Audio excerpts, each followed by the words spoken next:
Hey guys, Nary here from Drake Wing Gaming. Some of you know me on Twitter, The Gaming Dragon. Today I'm coming at you with another Let's Play episode of Echo.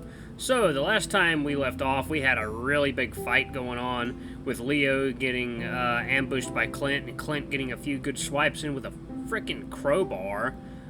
Chase got knocked upside the head, though.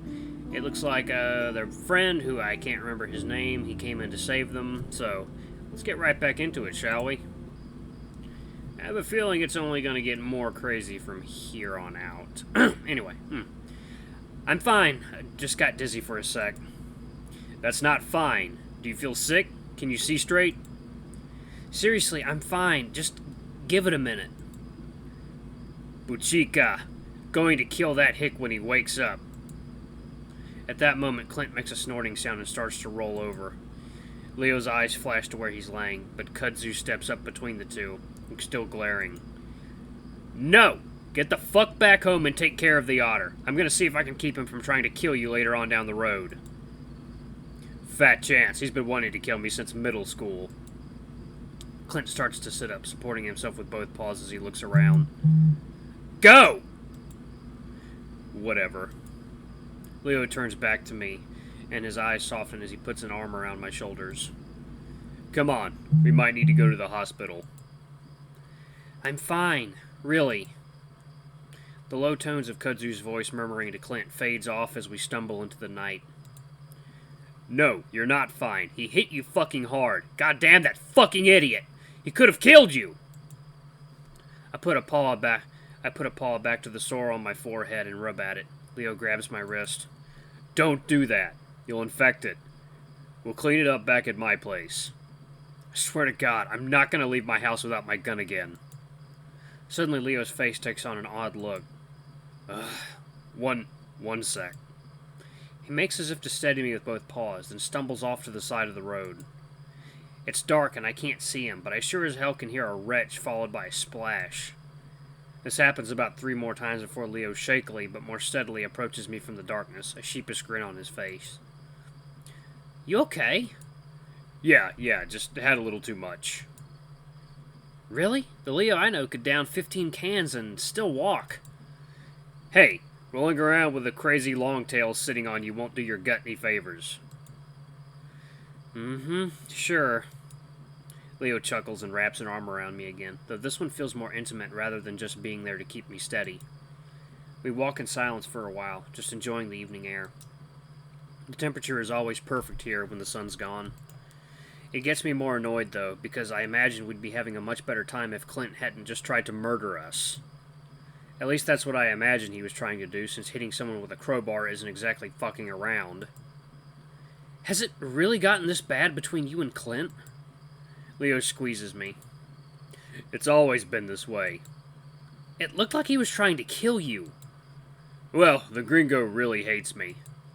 Leo laughs, then falls silent for a while, ears pinned back. I guess he was angrier than usual. I think it's just that I might have pissed him off more than I usually do. I look up at him. About that, what you said to him back at the diner was really awful. You too?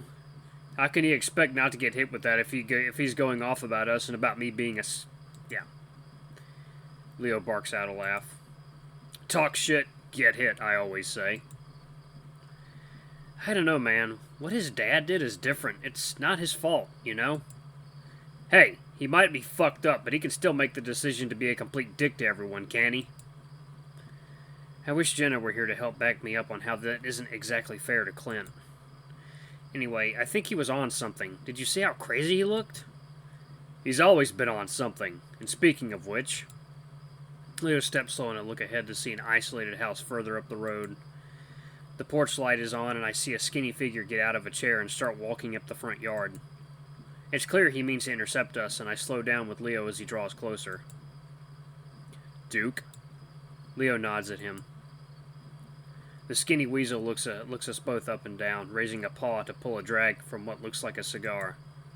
I assume it's actually a blunt because it smells like Carl. He's as patchy and unhealthy looking as I remember him. Not as torn up as Clint, but still bad enough to know he's done his fair share of dabbling in meth. He doesn't say anything, and after a while Leo clears his throat. Isn't it a nice... He's here.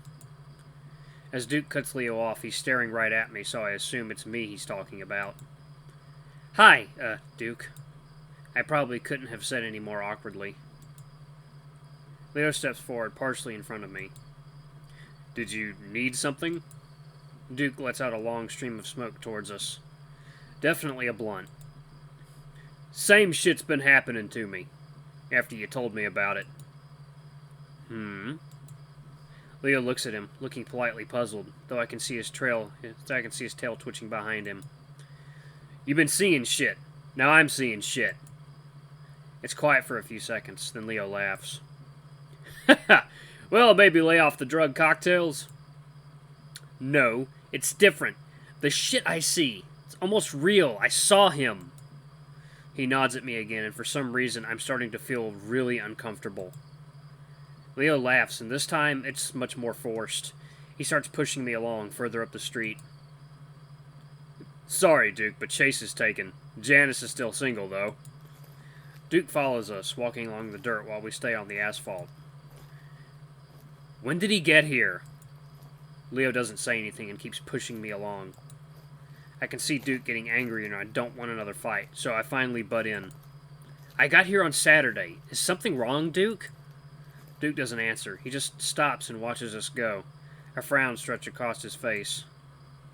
I keep on looking over my shoulder at him, but he doesn't move and he doesn't take his eyes off us. What the fuck? Stop looking at him, Chase. What was he talking about? Doesn't matter. Just keep moving, and hope we don't run into any more of these psychos. I manage not to look back again, but I feel his eyes on the back of my neck the entire time.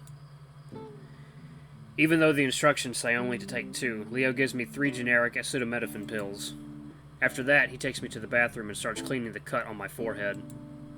I grimace against the sting of the rubbing alcohol. We really should take you to the ER. This might even need stitches.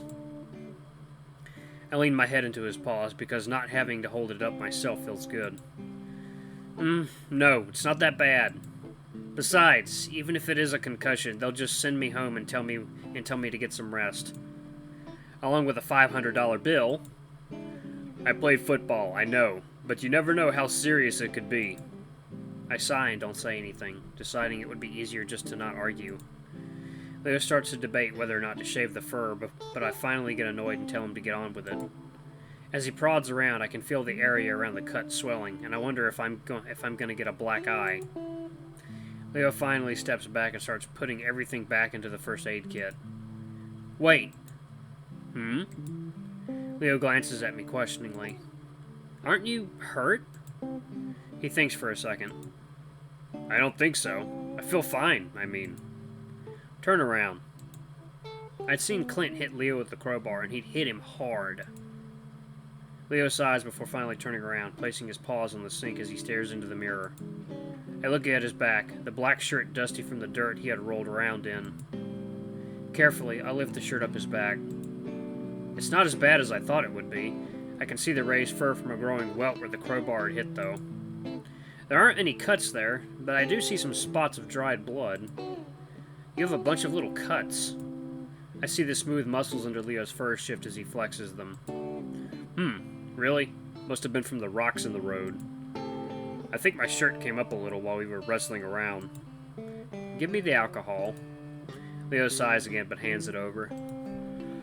Oh, 1 second, guys. Ugh. And take off your shirt. He smirks at that and slowly, purposefully, sensually strips off his shirt. I try to ignore him, but I'd be lying if I said I wasn't turned on by his body. It's been a long time since I last saw him shirtless, and he's kind of changed. He's thicker, broader in the shoulders and chest, the muscles smoother and a little more filled out. I swallow and start to dab the alcohol into the cuts. He makes no indication of feeling any pain, instead swishing his tail around and flicking it up between my legs. Again, I don't know why, but Leo has a way of making you want to play along, even if you know it's a bad idea. He's been flirting with me this whole time, so I guess he's sort of just broken down my defenses. Once I finish rubbing in the alcohol, I let a paw linger on Leo's hip. We both stay like that for a while until Leo finally turns around, leaning back against the sink. I look over his form, his broad chest down to his thick stomach. Like what you see? Hey, I found the thumbnail for the video. When I look back up at him, his brows are raised, and before I can say anything, he's leaning down. I think he's about to kiss me, so I turn my head to the side, but instead he just nuzzles the side of my head as he brings me in for a hug. I freeze for a second, but relax into his hold after a while, enjoying the feel of his warm fur against mine. He doesn't say anything. He just holds me. I can feel his excitement through his pants as he presses into me and starts nibbling at my ear. I gasp as he catches it between his teeth, and I almost moan. He, of course, knows I have sensitive ears. He moans a little in response, and, before I know it, he's pulling me up against him. I hear a heart beating in the background. Then he lifts me off the ground as he spins me around and sits me upon the sink. Oh my! My head throbs again and I think I'm about to fall, but he holds on to me before he begins digging his muzzle into my neck, kissing and licking. I gasp and hug around his body, pulling him closer as he licks and nips. Licks and nips. Leaning my throat back, I expose more of my neck to him, closing my eyes as the back of my head presses against the mirror. Leo growls, his paws sliding up under my shirt, feeling up my stomach before moving to my chest. Fucking hell. He moans it, sounding like he just scratched an unreachable itch, like he just had his first drink of water in days. Leo! I gasp, about to tell him to stop, but then his tongue burrows in past my fur to lick to the skin and my eyes roll. He pulls back finally, and I lower my gaze to meet his. And that is where I am going to pause the video. Yes, I am a horrible tease. Thank you guys so much for watching. Don't forget to like, comment, subscribe, and ring that notification bell until the next video. I love you all. I'll see you next time. Bye-bye!